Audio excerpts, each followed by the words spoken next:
Then a Memphis man who killed his wife is just hours away from his execution. Coming up, how his crime and his changed life afterwards has split his family.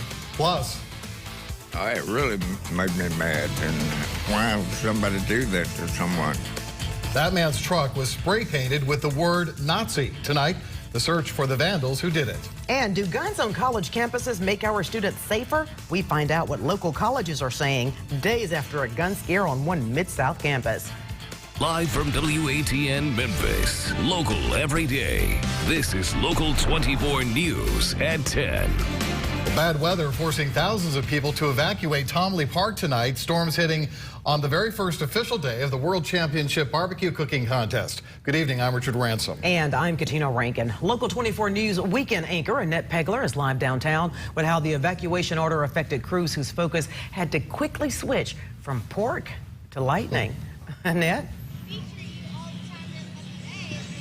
Yeah, that's absolutely right, Katina. I spoke to Robert Griffin. He's the VP of Marketing for Memphis in May. He says that the park was evacuated around 7 tonight because there was lightning in the area, but the gates reopened a short time later, and people were able to go in, as you can see behind me. But actually, people are leaving the barbecue festival now because it is over, but people definitely enjoyed their time eating some delicious barbecue. Now, we were there as folks waited outside of Tomley Park for the gates to reopen. There are storm shelters nearby at Front and Union for anybody who may have needed it. Griffin says because lightning can travel in large distances, Memphis in May organizers didn't want to take any chances, and that's why they evacuated the park.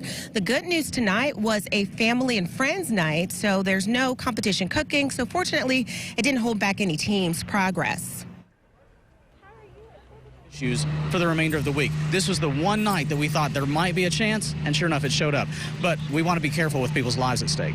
We just got down here a little late because we got off work late, but at the same time, it's like I don't want to say they held us up because it really didn't thunder any time since we've been down here.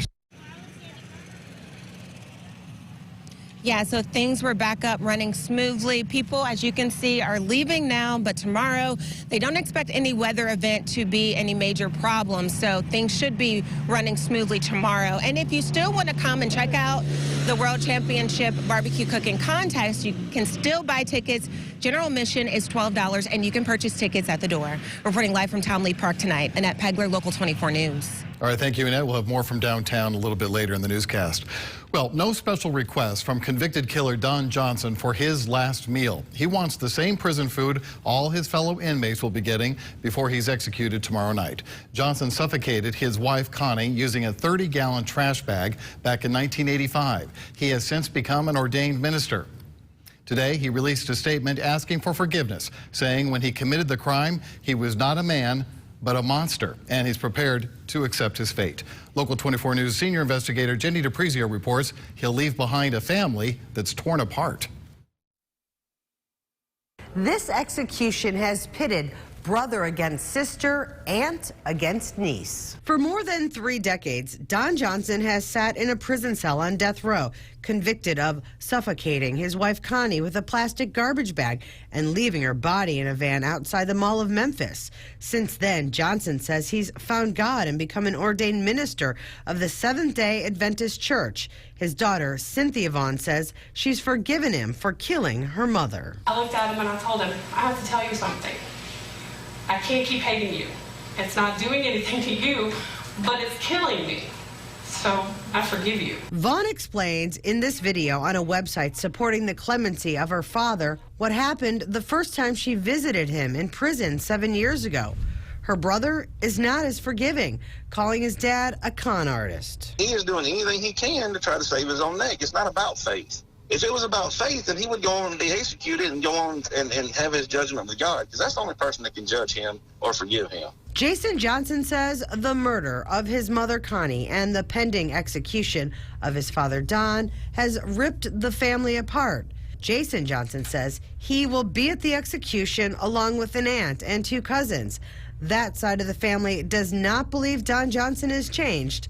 They want him to die. Don Johnson is sitting in a cell next to the execution chamber where he'll remain until the execution tomorrow.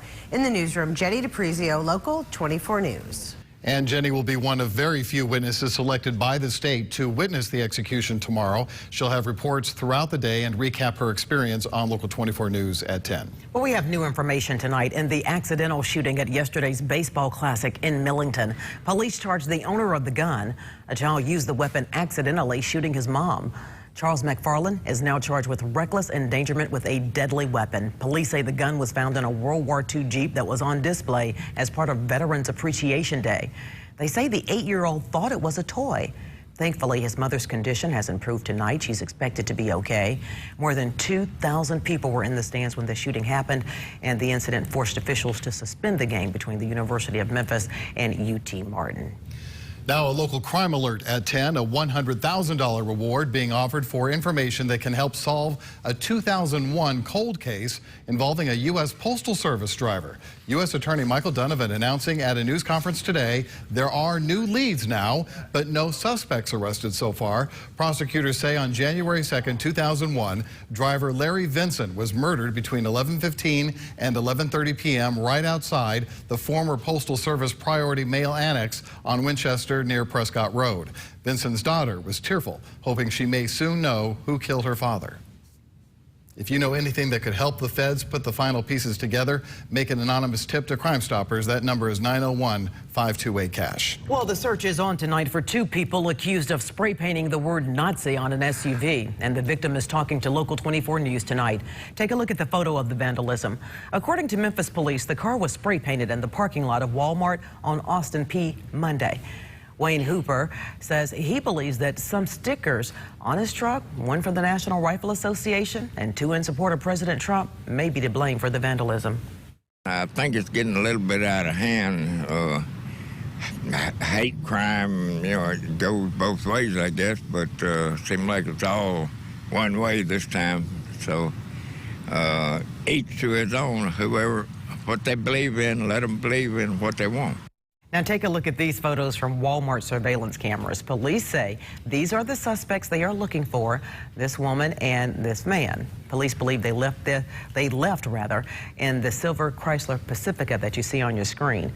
If you see them or know who they could be, then you're asked to call Crime Stoppers, and that number is 528-CASH. Tonight, the issue of gun safety on campus is taking on new importance after 2 firearms were found earlier this week on the campus of Rhodes College. Local 24 News reporter Rebecca Butcher is here, and she's been checking into what is and isn't allowed when it comes to guns on Mid-South College campuses. Rebecca? Yeah, well, good evening, Richard. That Rhodes College student that I talked to earlier, he was helping someone move out of his residence hall when Memphis police officers showed up. He never expected guns in his dorm. It doesn't sound right. Maybe it was like a BB gun at first, but I mean, once they said they found it loaded, then I was like, oh shoot, yeah, that shouldn't be here. Well, Memphis police found 2 guns in a stairwell at Rhodes College on Sunday. Officers could not confirm if the guns were loaded. Next time I went outside, there were like 6, 7 police cars outside, and they were talking to the guy, and I figured out who it was by then. In an alert, Rhodes said the weapons belonged to a Rhodes student who was moving out of a residence, adding the guns were confiscated. At Rhodes, guns must be secured inside a handgun carry permit holder's car in the trunk or glove box. The vehicle parked in a permitted area. At the University of Memphis, employees are allowed weapons, but they have to be registered. And the Christian Brothers University handbook says handguns are prohibited. A shootout was reported on its campus just this past March. I heard from her, and she was sleeping on her dorm that day, and but it's very scary. CBU parents and students believe guns on any campus, even secured in student cars, is just too risky. I'm always scared about somebody having a gun and being, especially even though if it's locked in some specific place, it may cause more damage than helping the kids. I shouldn't have to worry about my protection if I'm just coming to get an education or if I'm staying on campus. Investigators tell us the Rhodes student has been banned from campus. The one who had those 2 guns, no charges have so far been filed. Live in the studio, I'm Rebecca Butcher, Local 24 News. Rebecca, thank you. Local in Shelby County using bikes to create a healthier Shelby County. Mayor Lee Harris and Shelby County Commission Chairman Van Turner announced a partnership with Explore Bike Share. The partnership coincides with Mayor Harris's Healthy Shelby 19 initiative. With this program, Shelby County employees are encouraged to to enroll in a year-long membership with Explorer Bike Share. After the ribbon cutting, there was a move with the mayor, bike ride. And this announcement is part of National Bike Month and National Bike to Work Week.